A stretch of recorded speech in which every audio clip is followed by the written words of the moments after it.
de adultos. Nós, desde a semana passada, nós começamos uma nova série, que são os profetas menores. Semana passada, o nosso irmão Daniel falou sobre o profeta Oséias, e hoje nós vamos falar também um pouquinho sobre o profeta Joel. É um livro pequeno, só são 3 capítulos, mas embora pequeno, a gente tem bastante coisa para falar hoje. Ok? Só a nossa irmã ali que leu o livro desse lado, né? Vocês deram uma passada aqui desse lado? Leu? Legal. Então tem 2 pessoas aí para nos ajudarem a esclarecer algumas dúvidas, tá? A gente está com um tempo bem corrido e a ideia é que a gente consiga ainda abrir um espaço para perguntas ao final da explanação, mas se eventualmente a gente não tiver essa oportunidade, vocês podem me perguntar depois, mandar e-mail, enfim, estou inteiramente à disposição aí, tá certo? Vamos orar? Senhor Deus e Pai, nós te agradecemos pelo privilégio, Senhor, de estarmos aqui na casa, nesse tempo que o Senhor preparou para nós, Senhor. Abre o nosso entendimento, Senhor, para que nós possamos sair daqui edificados, Pai, diferente da forma como entramos. Em nome de Jesus, te agradecemos. Amém. Bom, como nós falamos, nós vamos falar hoje sobre o profeta menor, Joel, né? Lela, pode passar para mim, por favor, cara? E a gente tem alguns slides aqui que a gente preparou. Na verdade, é mais um reforço daquilo que a gente conversou, daquilo que o irmão Daniel já conversou na aula passada, tá certo? A gente está saindo do geral para chegar no específico, legal? Então, a gente tem aqui um panorama do Antigo Testamento. Tá dando para ver ou está muito claro? Um pouquinho claro, né? Melhorou um pouquinho, né? Mas eu vou falando aqui, né? Então, aqui é basicamente um cenário do Antigo Testamento, né? Nós temos ali os livros proféticos, né? Dentro ali dos 39, mas tem ali os de Moisés, nós temos ali os históricos, né? Então, essa é a divisão que nós temos do Antigo Testamento, são 39 livros, e dos proféticos nós temos 17, sendo 5 livros, né? 5 livros dos profetas maiores, na verdade são só 4 profetas, né? Porque Jeremias, tem Lamentações também de Jeremias, né? E nós temos 12 profetas menores, tá certo? Sendo 9 do pré-exílio e 3 do pós-exílio, né, depois da queda, da invasão da Babilônia. Então, a grosso modo, é isso. Dos profetas ali, nós fizemos a divisão, tá certo? Para vocês. Esse material depois, se vocês quiserem, a gente pode disponibilizar também, tá bom? Então, nós temos ali a divisão dos profetas maiores e menores, né, do lado esquerdo, para vocês também, né? Deixa eu ver. Do lado esquerdo.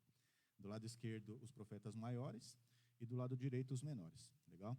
É importante lembrar que esse período durou 5 séculos, 500 anos, né? Que vai desde o século IX, lembrando que a gente está antes de Cristo, então a gente está avançando para Cristo, então os anos vão se diminuindo, né? Então vai ficar até o 4º ano ali, legal? Então vai dar os 500 anos que houve esse movimento dos profetas, legal?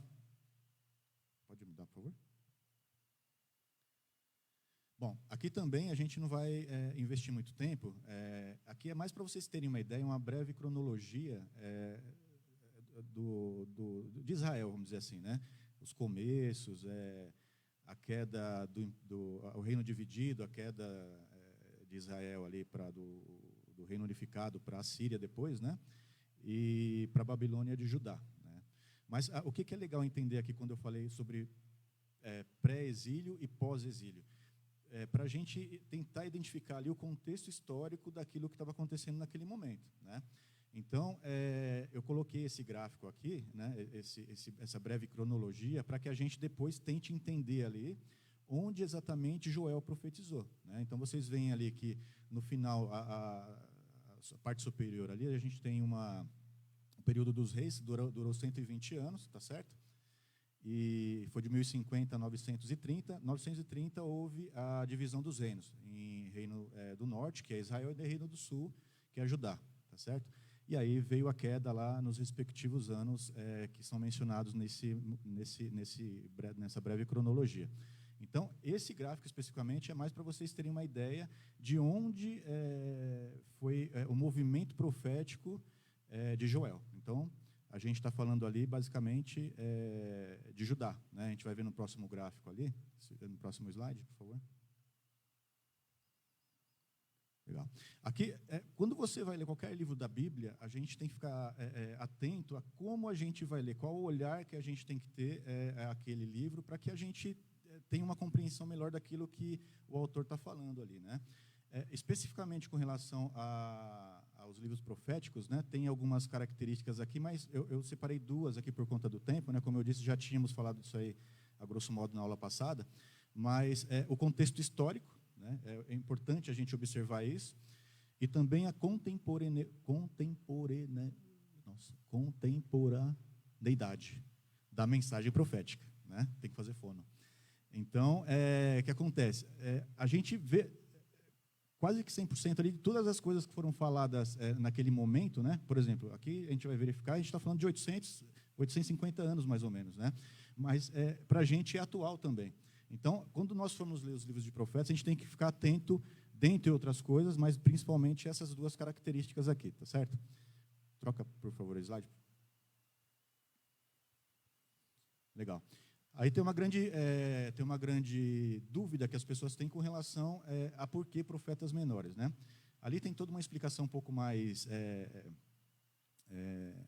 pormenorizada, só que, a grosso modo, assim, basicamente o volume de cada livro, né? Então, se vocês pegarem lá Isaías, Jeremias, Daniel, vocês vão perceber que o volume de escrita que eles têm é bem maior do que o volume que esses profetas menores possuem, tá certo? Então, basicamente, volume de escrita de cada profeta que determina ali se ele vai ser um profeta maior ou menor, tá certo?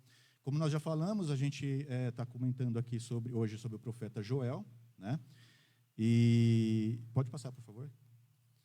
E aí a questão né? Salvos de quê? Existe um livro do R.C. Sproul, que é um teólogo, se eu não me engano, em inglês, que, resumindo, ele fala o seguinte: nós somos salvos por Deus, nós somos salvos para Deus, mas também nós somos salvos de Deus, né? E isso, às vezes, pode parecer um pouco estranho, mas é importante nós lembrarmos que Deus é justo. É uma das características, um dos atributos morais e comunicáveis que Deus tem, né? Então, se vocês quiserem depois, quem estiver anotando aí, quiserem ver essa característica específica, esse atributo específico, está lá em Salmo 7, verso 11, tá certo? Então, ele é perfeitamente justo, ele é reto no tratamento das suas criaturas, né? E também, se vocês quiserem anotar, Atos 10, 34 também, né? Naquela passagem que Pedro está na casa de Cornélio, e ele fala lá: agora percebo verdadeiramente que Deus não trata as pessoas com parcialidade, né? Então, tem essa característica também. Então, Deus precisa julgar o pecador, né? Ele precisa punir o culpado. Não tem, por conta dessas características dele, não tem como ele fazer diferente, tá certo? E por isso que é preciso que nós pensemos, né? Cada um de nós, contra quem nós pecamos, né? Algumas pessoas imaginam que nós pecamos contra o diabo, né? Mas não foi isso. E quem nós achamos que vai julgar o mundo? Então, isso aqui é um preâmbulo aí para que a gente adentre ao livro de Joel. No entanto, a mensagem desse livro, esses 3 capítulos aqui, de acordo com ele, nós precisamos ser salvos de Deus, tá? Nós precisamos ser salvos de Deus. Pode soar um pouco esquisito, mas é isso mesmo. E mais especificamente, nós precisamos ser salvos do dia do Senhor, né? Embora nós estejamos aqui falando de... Obrigado, valeu, obrigado. Embora nós estejamos falando de Joel, eu vou pegar aqui emprestado um versículo de Sofonias, que ele trata mais especificamente, com mais clareza, no meu entender aqui, do que é o dia do Senhor. Está lá em Sofonias 1, de 14 a 18. Vamos lá. O grande dia do Senhor está próximo e logo vem. Ouçam, o dia do Senhor será amargo, até os guerreiros gritarão. Aquele dia será um dia de ira, dia de aflição e angústia, dia de sofrimento e ruína, dia de trevas e escuridão, dia de nuvens e negridão, e aí por aí vai, né? Até o 18 lá. Mas deu para perceber já que vai ser um dia complicado, né? Vai ser um dia que o Senhor vai demonstrar ali muita ira naquele momento, né? A título de curiosidade, o dia do Senhor ele aparece 26 vezes na Bíblia. Dessas 26 vezes, ela aparece 19 vezes no Antigo Testamento e aparece 5 vezes, deixa eu ver se eu não errei a conta aqui, 7 vezes no Novo Testamento. Dessas 19 que aparecem no Antigo Testamento, 5 delas aparecem no livro de Joel. Por isso que o tema central, né, de Joel é o dia do Senhor. Ele vai falar de arrependimento, ele vai falar de algumas outras características, mas basicamente ele fala do dia do Senhor, da chegada desse dia, tá certo? Você pode passar, por favor? Bom, aqui a gente tem uma estrutura do livro, né? É um livro de 3 capítulos. Ele vai falar, eu não estou enxergando daqui, mas não, aqui é a estrutura do livro, né? De que trata o livro? Vamos lá. O que a gente sabe sobre Joel? Basicamente nada. Se vocês estiverem com a Bíblia e forem umas 2 ou 3 folhas para frente, a gente vai ler aqui o capítulo 1, versículo 1 de Amós, né? Então aqui fala o seguinte, e na verdade isso é uma constante nos outros profetas também. A gente percebe que eles dão algumas dicas, vamos dizer assim, para que nós saibamos ali onde foi escrito, quando foi escrito, essas questões, né? Mas vamos lá, capítulo 1, verso de Amós. Palavras de Amós, criador de ovelhas em Tecoa, recebeu em visões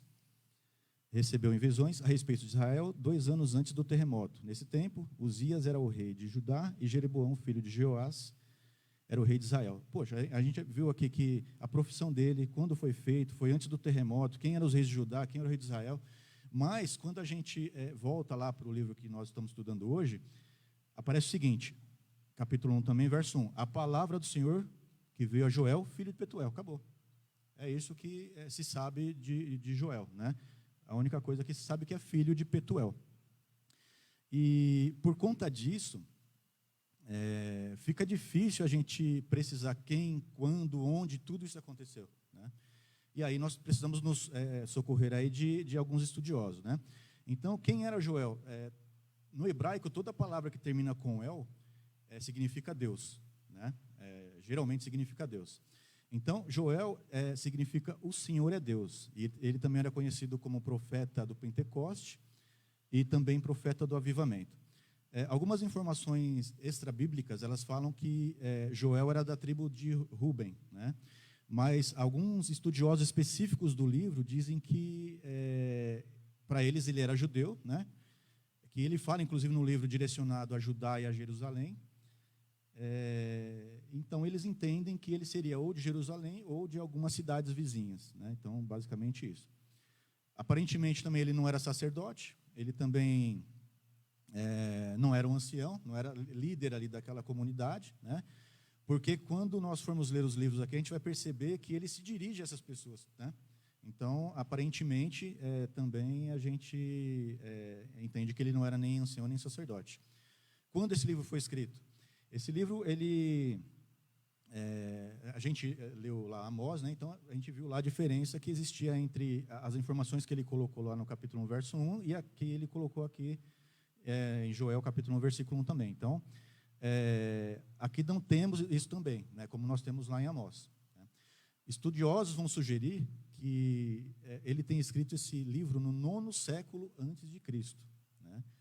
Por que eles entendem isso? Por conta da linguagem, né? Os livros escritos naquele mesmo século, eles tinham como base a mesma linguagem usada por Joel. E também porque não houve menção no texto aqui daqueles impérios, né, babilônicos, do império persa, né? O que ele fala no texto é sobre a Filístia. E aí, quando a gente vê isso, a Filístia, a gente está entendendo ali, não sei se vocês vão ter esse mapa mental na memória aí, naquela breve cronologia, a gente está falando lá daquela época do Reino Unificado, mais perto de Davi, mais próximo de Salomão, né? Então, por esses motivos, por essas características que eles entendem que esse livro foi escrito no século IX, aí mais ou menos 830 a.C. Legal? Portanto, né, lembra que a gente falou do pré-exílio, pós-exílio e tal? Portanto, esse livro é pré-exílico, né? E na época era o rei Joás, de Judá, era o rei Geu, de Israel, e também dá a impressão que ele conviveu, foi contemporâneo também dos profetas Elias e Eliseu, né? Então, essas características, mas tudo com base nos estudos dessa turma aí, né? E por que não há tanta informação assim para que a gente possa buscar, né? A gente não vê no texto, né, de forma explícita ele falando sobre o pecado, e também não vê de forma explícita ele falando sobre idolatria, né? Então, de capa a capa do livro, a gente percebe que existe uma convocação por parte de Joel de arrependimento em relação ao povo, que o povo se arrependesse em relação àquilo que eles estavam fazendo, né? Então, a maioria dos estudos sugerem que esse livro foi escrito, Deus colocou a mão ali, por conta da indiferença ao Senhor.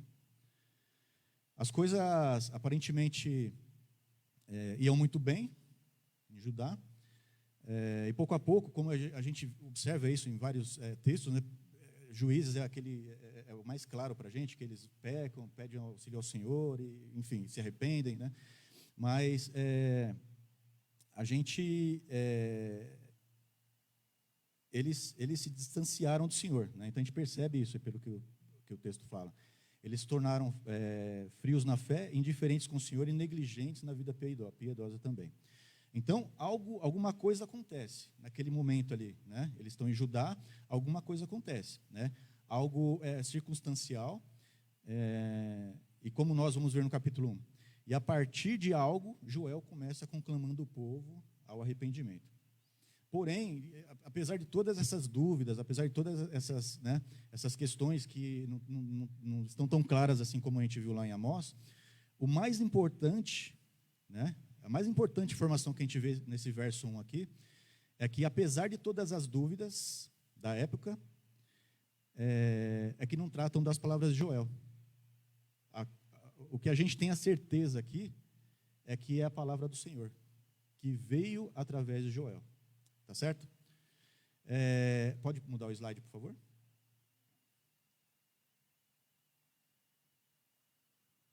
Bom, aqui, 5:26, meu Deus. Aqui nós temos a estrutura do livro, são 3 capítulos, tá certo? Esse slide fala, é uma sinopse do esboço do livro. E, próximo slide, por favor? O slide 10 ali, ele vai falar sobre o dia do Senhor em 3 óticas diferentes, 3 tempos diferentes, tá certo? Hoje, amanhã e o escatológico, né? O que está acontecendo hoje, o que está acontecendo amanhã, mas no futuro próximo, e o que vai acontecer no juízo final. O capítulo 1 do dia do Senhor é o primeiro aspecto, que é hoje, né? O presente, perene. Nos versos 2, 3 e 4, vamos ver aqui, ó, ele fala o seguinte: ouçam isto, anciãos, escutem, todos os habitantes do país. Já aconteceu algo assim nos seus dias? Ou nos dias dos seus antepassados? Contem aos seus filhos o que aconteceu, e eles aos seus netos, e os seus netos à geração seguinte. O que o gafanhoto cortador deixou, o gafanhoto peregrino comeu. O que o gafanhoto peregrino comeu, o gafanhoto devastador comeu. Deixou, o gafanhoto devastador comeu, e o que o gafanhoto devastador deixou, o gafanhoto devorador comeu. Os ouvintes, para os ouvintes dessa mensagem, né, que somos nós hoje, e naquela época o pessoal de Judá, deixa eu só pegar aqui, ó. Eles vão se dar de cara com essa devastação, né? Então, a ideia dele era mostrar essa devastação toda que houve naquele momento, né? O verso 2, ele fala assim: ouçam isto, anciãos. Meu, é sério isso aqui, né? Ouçam com atenção, né? Tem 2 verbos aí que eles chamam aquelas pessoas: ouçam e escutem, né? Essa mensagem, como eu disse, é direcionada tanto para os habitantes daquela região, mas principalmente para as autoridades do povo, né? E aí ele pergunta: já aconteceu algo dessa natureza? Vocês se lembram disso? E no verso 3 ele fala lá: contem aos seus filhos. Aí vai discorrendo, né? Meu, é didático isso para eles, contem para eles, né? Não deixem isso ficar parado ali, contem para eles. no verso 4, né? Mas o que estava acontecendo para que Joel falasse dessa forma com eles, né? Aí vem o verso 4, a parte lá dos gafanhotos, né? Que tinha o cortador, o peregrino, o devastador e o devorador. Então, eu gostaria que vocês pensassem, uma sociedade agrícola, né? Uma peste atrás da outra. E o profeta pergunta aos líderes, vocês já viram algo desse tipo? Então veio um exército de gafanhotos, destruiu algo. E aí, às vezes, até a gente mesmo fala assim, poxa, mas não vai acontecer de novo, né? Mas no caso deles, aconteceu, né? Veio mais um outro, depois outro e mais outro, de maneira que devastou tudo o que foi plantado no ano. E aí, nesse momento, se instaura uma crise econômica, se instaura uma crise social, e essas crises vão revelar uma crise espiritual que aquele povo também tinha, né? Vamos ler alguns versos aqui, ó, verso 5. Acordem bêbados e chorem, lamentem-se todos vocês, bebedores de vinho. Gritem por causa do vinho novo, pois ele foi tirado dos seus lábios. Uma nação poderosa e inumerável invadiu a minha terra. Seus dentes são dentes de leão, suas presas são de leoa. Arrasou as minhas videiras e arruinou as minhas figueiras. Arrancou-lhes a casca e derrubou-as, deixando brancos os seus galhos. Né? Até o verso 7. Então, ninguém vai beber vinho, está falando aqui. Né? Não tem mais vinho, acabou. Os gafanhotos destruíram tudo, eles comeram todas as uvas. Não tem mais nada para comer ali. Né? Mas ele não fala, o profeta Jó não fala somente desses bebedores aqui. Ó. No verso 8, 9 e 10, ele fala o seguinte: planteiem como uma virgem em vestes de luto, que se lamenta pelo noivo de sua mocidade. As ofertas de cereal e as ofertas derramadas foram eliminadas do templo do Senhor. Os sacerdotes que ministram diante do Senhor estão de luto. Os campos estão arruinados, a terra está seca, o trigo está destruído, o vinho novo acabou, o azeite está em falta. Então, faltou o vinho na mesa, ok. Ele falou com os bebedores ali, né? Mas por causa da crise também acabou a oferta no templo do Senhor. Né? E por fim, versos 11 e 12. Desesperem-se agricultores, chorem produtores de vinho, fiquem aflitos pelo trigo e pela cevada, porque a colheita foi destruída. A vinha está seca e a figueira murchou, a romanceira, a palmeira, a macieira e todas as árvores do campo secaram. Secou-se mais ainda a alegria dos homens. Então, assim, olha o que os gafanhotos fizeram, né? Secou a alegria dos homens, né? No verso 12b ali. Então, não tinha vinho. Dá para viver sem vinho? Dá, ninguém morre porque não tem vinho. Né? Dá para viver sem culto? O povo de Deus não vive sem culto. Né? E também não tinha comida. Então ninguém também vive sem comida. Então Joel está dizendo que o dia do Senhor tem um aspecto presente, né? Que é o primeiro item ali que nós falamos. E a gente percebe assim que não foi um problema climático, né? Foi proposital, foi uma coisa planejada, foi algo que veio de Deus. Tudo bem, gente? E agora, o que é que vocês vão fazer diante dessa crise nacional? Acabou a alegria, não tem vinho, não tem culto e não tem comida também. Aí vamos ler o verso 13 aqui, ó. Ponham vestes de luto, ó sacerdotes, e pranteiem, chorem alto. Verso 14. Decretem um jejum santo, convoquem uma assembleia sagrada, reúnam as autoridades e todos os habitantes do país no templo do Senhor, o seu Deus, e clamem ao Senhor. E o verso 15. Eu queria que vocês entendessem assim, ó, várias coisas estão acontecendo ali, parece que a cada vez o povo vai caindo ali numa situação, né? Mas no verso 15, em resumo, quem manda nesse jogo é Deus, né? E ele fala o seguinte aqui, ó, como dizia Lutero, o diabo é o diabo de Deus, o diabo é servo dele, contra a sua vontade, obviamente, né? Como um cachorro bravo, violento, mas servo dele. Deus continua no controle de todas as coisas. Então, primeiro, o profeta ele nos coloca diante da realidade presente do dia do Senhor, e depois nos convoca ao arrependimento. Né? Isso servia lá para o pessoal daquela época, tanto quanto serve para nós hoje. E o que a gente tem aqui de prático? Né? A gente falou de 850 anos, mais ou menos, antes de Cristo, mas o que a gente aqui, né, em Diadema hoje, por exemplo, tem de prático? Né? A gente passa por uma crise de saúde, por conta do coronavírus. uma crise financeira, que é consequência de tudo isso que está acontecendo também, uma crise política, né, que já vem de anos, anos e anos aí, no Brasil. Mas todas essas decisões tomadas pelos políticos, embora repercutam na nossa vida no dia a dia, eles têm o poder de fazer isso com relação à autoridade que eles possuem, mas eles não são o Todo-Poderoso. Né? Está no verso 1, 15b. E os gafanhotos dessa crise estão sob controle e a ordem de Deus. Então, tudo isso está dentro do domínio de Deus. Né? Ele está permitindo ali que a gente passe por algumas situações, por algum objetivo. E nós temos duas opções. Ou a gente vai e murmura, né? A gente fica reclamando da vida, ou a gente se prostra de joelhos diante de Deus, entende que Ele que secou a torneira, Ele que fechou a porta, Ele que impediu que algumas coisas que a gente tinha ou gostava de fazer, Ele fez tudo isso cessar na nossa vida, para quê? Para nos dar uma alegria verdadeira. Né? O povo estava muito mal acostumado, né? Eles, com vinho, e a gente também, com viagens, com carros, com saúde perfeita, né? E um monte de mimos que uma nação próspera também está acostumada a ter. Né? E vocês acham que a igreja faz o quê? Né? O que a igreja tem como atitude nesse cenário? Geralmente a igreja segue o fluxo. Né? A igreja torna-se manhosa, e em muitos aspectos mundana também, gostam das mesmas coisas, investem nos mesmos projetos e colocam suas alegrias nos mesmos valores que o pessoal do mundo faz também. Né? Mas para nos abençoar, que é o que o profeta fala aqui, para nos chamar de volta, vez por outra, né? Às vezes, Deus nos manda os gafanhotos. Né? Cada um tem o seu gafanhoto ali, né? As suas dificuldades.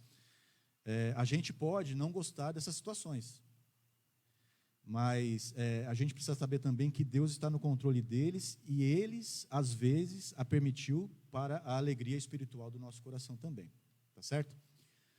No capítulo 1, ainda, a gente já pula para o outro aspecto lá do futuro amanhã, o futuro próximo. Né? Ele tem um aspecto presente, né, no capítulo 1, mas tem um aspecto também do futuro próximo. Vamos lá, verso 1, capítulo 2. Toquem a trombeta em Sião, deem um alarme no meu santo monte. Ele fala assim, dê um alarme. Você vai tocar um alarme por uma coisa que não tem uma urgência, que você fique ciente do que está acontecendo. Né? Verso 2 e 3. É o dia de trevas e escuridão, dias de nuvens e negridão. Assim como a luz da aurora se estende pelos montes, um grande e poderoso exército se aproxima como nunca se viu antes, nem jamais se verá nas gerações futuras. Diante deles o fogo devora, atrás deles arde uma chama, diante deles a terra é como o jardim do Éden, atrás deles um deserto arrasado, nada lhes escapa. O dia do Senhor próximo, é isso aqui, né? Eu queria, às vezes a gente tem uma dificuldade em entender que isso aqui é Deus que está mandando para a gente acha que é o diabo, que é o inimigo, isso e aquilo e tal, mas vamos no verso 11 do capítulo 2, para que não haja dúvidas de que exército a gente está falando, tá certo? Vamos lá, verso 11. O Senhor levanta a sua voz à frente do seu exército, é o exército do Senhor. Ele está falando aqui do dia do Senhor futuro próximo, né? Como é grande o seu exército, como são poderosos os que obedecem à sua ordem, como é grande o dia do Senhor, como será terrível, quem poderá suportá-lo? Então, eles estão ali olhando a plantação, arruinada, né, por conta dos gafanhotos ali, o cenário é de um país em crise, e Joel não está falando assim, gente, vai dar certo, fica em paz, fica tranquilo, né? Ele está dizendo, os gafanhotos se tornarão gente, e virão em milhares e milhares para tomar a cidade e acabar com tudo. E o que a gente deve fazer? Né? Aí a gente tem que se arrepender. A gente precisa fazer isso. Então, o verso 12 fala o seguinte, agora, do capítulo 2, tá? Agora, porém, declara o Senhor, voltem-se para mim, de todo o coração, com jejum, lamento e pranto. o verso 17 agora. Que os sacerdotes que ministram perante o Senhor chorem entre o pórtico do templo e o altar, orando: poupa o teu povo, Senhor, não faças da tua herança objeto de zombaria e de chacota entre as nações, porque se haveria de dizer entre os povos: onde está o Deus deles? Né? O negócio está ruim, né? Pelo caminhar da carruagem aqui, o negócio está ruim, e Joel está falando, vai ficar pior, né? Vai ficar pior. Mas antes disso, né, antes de ficar pior, há esperança para cada um de nós aqui, né? Arrependam-se, mas não da boca para fora, não apenas com a roupa de saco. Lá no verso 13 ele fala assim, ó: rasguem o coração de vocês, lembrem-se do Deus de vocês. Ele está falando de juízo, Ele é justo, Ele é santo, mas Ele é igualmente compassivo, misericordioso e paciente. Às vezes as pessoas vêm para a igreja, participam de ministérios, elas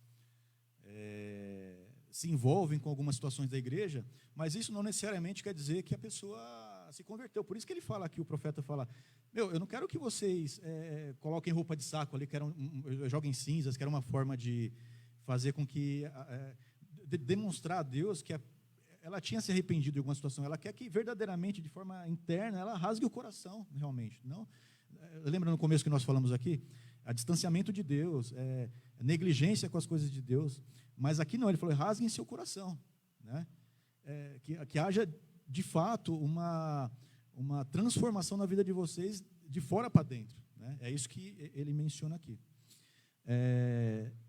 Façam uma oração sábia. A oração sábia é aquela que envolve a glória de Deus, né? Vocês veem aqui no verso 17b, que ele fala aqui, ó: porque se haveria de dizer entre os povos: onde está o Deus deles? Né? Então, a gente tem que se prostrar diante de Deus ali e fazer uma oração que envolva a glória dele também.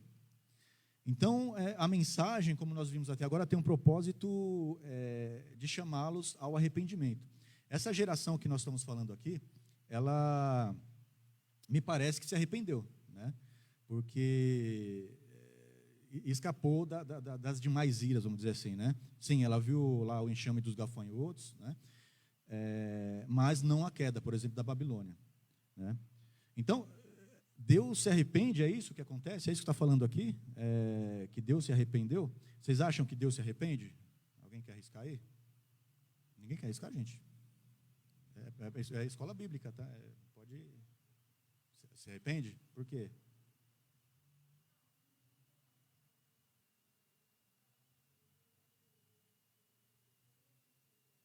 Sim.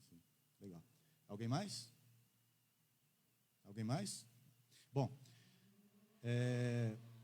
Deus não se arrepende, tá? Deus não se arrepende. Então, toda vez que na Bíblia tem uma informação assim, ó, e Deus se arrependeu, tal, assim, do hebraico, o arrepender do hebraico para Deus é diferente para nós, né? Simples mortais. Então, quando a Bíblia coloca nas traduções ali se arrependeu, na verdade ela quer a Bíblia foi escrita para nós, né, para pessoas, né? E para que nós entendamos a Bíblia, eles colocam características humanas a Deus, né? Então, Deus nunca se arrepende, porque ele tem o controle de tudo do futuro, né? Eu posso me arrepender porque eu não conheço nada, tal, né? Mas Deus não, Ele conhece tudo, né? Ele tem o domínio de tudo, então Ele não pode se arrepender. E aí, só tem duas palavras que são usadas, né, como recursos literários, aí, que é o antropomorfismo e o antropopatismo, tá? São essas duas palavras que elas destinam características humanas para Deus. Então, Deus nunca se arrepende, tá certo? O capítulo 2, ainda, começa no finalzinho dele lá, o terceiro aspecto, né? Que é o aspecto escatológico. Aí no verso 18, a gente vê o seguinte, então, aí vem a resposta do Senhor, tá? Então o Senhor mostrou zelo por sua terra e teve piedade do seu povo. Ele abriu essa sessão, o profeta abriu essa sessão assim, ó, Deus teve piedade, né, do pessoal e trouxe aí, aliás, teve piedade do seu povo, né? Mostrou zelo e teve piedade do seu povo. No verso 19, o Senhor respondeu ao seu povo: estou lhes enviando trigo. Ele ainda não fez, né? Deus não tinha feito, ainda a gente está falando do período escatológico, ele ainda não fez. Mas ele fala como ele já tivesse feito, né? Porque ele de fato vai fazer, né? É a mesma linguagem que Paulo fala aos romanos lá, Deus os predestinou, os chamou, os justificou, santificou e glorificou. Isso aconteceu já com a gente? Algumas situações sim, né? Mas a glorificação ainda não foi feita, mas ele falou que vai fazer e vai acontecer, né? Então, é a mesma situação, mais ou menos, que ele fala aqui no verso 19. Aí a pessoa fala assim, poxa, mas ainda estou aqui na terra, né? Eu sei, né? Mas isso é uma segurança que Deus nos dá, né? A gente está aqui na terra, eu sei que a gente está aqui na terra. Para Deus já está realizado essa situação aqui. Aí a pessoa fala assim, poxa, mas eu ainda estou vendo a seca, eu estou vendo a crise, eu estou vendo a doença, eu estou vendo a perda ou perca de parentes próximos e tal, né? Mas Deus fala, mas eu já fiz, vocês vão ver, eu já empenhei a minha palavra, eu já prometi, vai acontecer e está acontecendo, ele diz, né? Nos versos 20, 21, 23 e 24, eu vou ler aqui rapidamente. Levarei o invasor que vem do norte para longe de vocês, empurrando-o para uma terra seca e estéril, a vanguarda para o mar oriental, que é o mar morto, né? E a retaguarda para o mar ocidental, que é o mar Mediterrâneo. E a sua podridão subirá, e o seu mau cheiro se espalhará. Ele tem feito coisas grandiosas. Verso 21. Não tenha medo, ó terra, regozije-se e alegre-se. O Senhor tem feito coisas grandiosas. Verso 23. Ó povo de Sião, alegre-se e regozije-se no Senhor, o seu Deus, pois Ele lhe dá as chuvas de outono conforme a sua justiça, ou seja, conforme o tempo certo, né? Ele lhe envia muitas chuvas, as de outono e as de primavera, como antes fazia. Até aqui. No verso de 25, ele fala o seguinte, ó, no verso 25 assim, ó, eu vou compensá-los pelos anos de colheita que os gafanhotos destruíram. Aí ele fala novamente lá do gafanhoto X, Y, Z e tal. O meu grande exército que enviei contra vocês, né? Tem crente, tem cristão que não entende isso, né? Quanto mais um incrédulo, né, vai entender toda essa situação aqui, né? Então, Deus não pode fazer, a pessoa fala assim, Deus não pode fazer isso comigo, é injusto, tal. Meu, vocês lembram daquele filme Paixão de Cristo? Vocês assistiram já? Meu, eu particularmente tenho algumas cenas que eu não consigo assistir, né? E a pessoa está preocupada com ela fala assim, poxa, mas é justo isso comigo, né? Nas conversas a gente percebe isso, né? Ninguém se preocupa de fato com o que Deus fez com Cristo, com o Filho dele. A preocupação é com ele particularmente, mas com o que Deus fez com Cristo ali para que nós tivéssemos a possibilidade de nos aproximar novamente dele, ninguém se preocupa, né? Verso 25, eu enviei um exército contra vocês, para o bem de vocês, é o que Jó está dizendo aqui. E isso tem a ver com a restauração material, né? Tem a ver com uma foto da restauração final. Então, a foto do vinho, o vinho, aliás, é uma foto da alegria. A comida, uma foto de prazer. O expulsar dos inimigos, uma foto de paz. Então, tem a ver com a restauração material. No verso 28, nós vemos o seguinte aqui. E depois disso, sobre todos os povos, os seus filhos e filhas profetizarão. Os velhos terão sonhos, os jovens terão visões. Alguém sabe, no Novo Testamento, onde a gente encontra isso aqui também? Vou ler de novo, ó. Verso 28, capítulo 2. E depois disso derramarei do meu espírito sobre todos os povos. Seus filhos e suas filhas profetizarão, os velhos terão sonhos, os jovens terão visões. Ninguém? Quem foi? Alguém aí? Sei lá, alguém falou lá atrás, isso mesmo. Tá? Atos 2, 16 a 21. Por conta do tempo, a gente vai avançar, mas lá é o cumprimento da profecia, tá?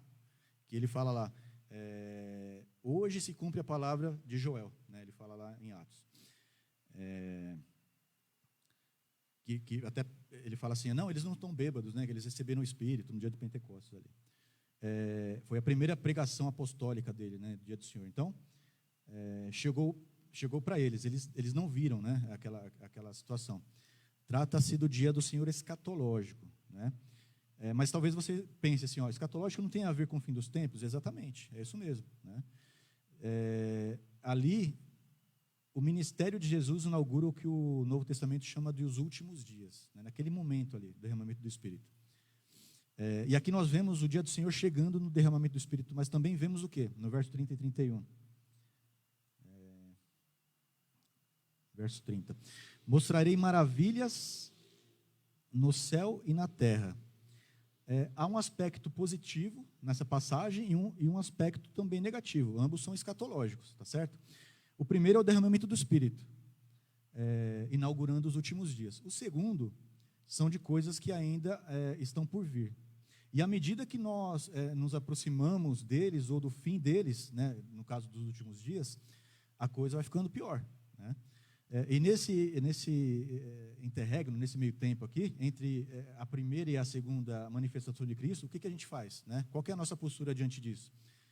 Aí vem o verso 32a, que fala o seguinte, e todo aquele que invocar o nome do Senhor será salvo. Aleluias. Então, nós entramos no capítulo 3, e o que o capítulo 3 é para a gente ganhar tempo, né? É a parte final, aquela segunda parte do capítulo 2, tá? Parte final do capítulo 2, que é o clímax, né? Quando ele vai derramar juízo sobre as nações. Eu vou destacar aqui só alguns versículos para a gente avançar, tá? O versos 1 e 2 fala assim, ali os julgarei, né? Ele fala aqui do vale de Josafá, que é o vale que significa que o Senhor julga. Então ele fala o seguinte, ali o julgamento tem muito a ver com o que as nações fizeram com Judá em tempos remotos ali, né? Vou fazer com vocês o que fizeram com o meu povo. Mas a ideia é que haverá um juízo para todos os povos, tá? O verso 12 do capítulo 3, ele fala o seguinte, despertem nações, avancem para o vale de Josafá, pois ali me assentarei para julgar todas as nações vizinhas. Verso 14, multidões, multidões no vale da decisão, pois o dia do Senhor está próximo. No vale da decisão, o sol e a lua escurecerão, e as estrelas já não brilharão. Verso 15 e 16, o sol e a lua escurecerão, e as estrelas já não brilharão. O sol rugirá de Sião, e de Jerusalém levantará a sua voz, e a terra e o céu tremerão. Mas o Senhor será um refúgio para o povo, uma fortaleza para Israel.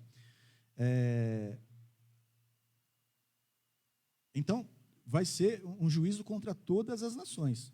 Mas olha o que ele vai fazer com a igreja. Verso 16b. Isso que a gente acabou de ler agora, né? Mas o Senhor será um refúgio para o povo e uma fortaleza para Israel. Verso 17. Então vocês saberão que eu sou o Senhor, o seu Deus, que habito em Sião, o meu santo monte. Jerusalém será santa, e estrangeiros jamais a conquistarão. Verso 20 e 21. Judá será habitada para sempre, Jerusalém para todas as gerações. Sua culpa de sangue ainda não foi perdoada, eu a perdoarei. A disciplina de Deus, ela caiu sobre a igreja nos capítulos 1 e 2. Né? Não é isso que a gente percebeu aí na leitura dos versos aí? Mas não foi por ira, não foi por vingança. Na verdade, Deus fez isso por amor. O capítulo 3 ele é direcionado aos povos, né? Não ao povo de Deus, mas aos povos. O povo de Deus está protegido, né? E glórias a Deus por isso. Mas não podemos ficar tranquilos, nós precisamos avisar as pessoas, né? A gente não pode ficar estagnado, o meu lado está tudo certo já, né? Então, nós precisamos avisá-los, né? Alguém precisa avisá-los. É o momento de nós pregarmos isso para eles também, né? É parte da mensagem do Evangelho informar as pessoas que haverá um dia de acerto de contas, para essas pessoas que não sabem. Não é porque nós sabemos, nós entendemos que somos salvos, que a gente vai ficar, né? Nós precisamos avançar, e acredito que até Cristo fala muito do inferno por conta disso, para fazer nossos pés se movimentarem, para que a gente avise as outras pessoas também, né? Teve uma passagem em Paulo, para finalizar, uma passagem de Paulo em Atenas, em que eles falam daquele Deus desconhecido. Então, muitas pessoas aqui não conhecem esse Deus que nós conhecemos, né?